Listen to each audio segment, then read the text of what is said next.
అందరికీ సాయిరామండి.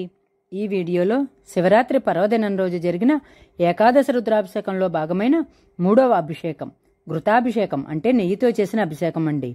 ఎప్పటిలాగే యథావిధిగా గణపతి పూజ కింద పూర్తి చేసుకున్న తర్వాత శివయ్యకు అభిషేకం చేయటానికి పైన మండపానికి వచ్చారు.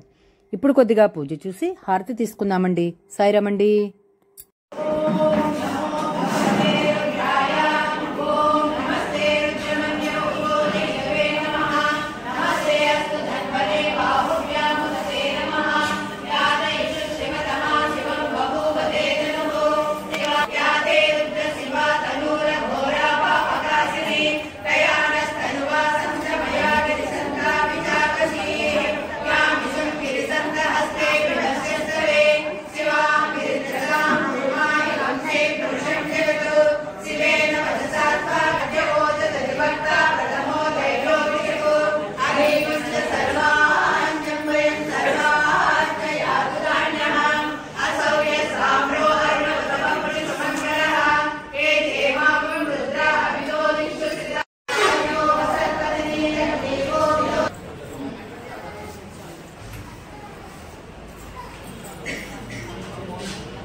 Sini, saya tak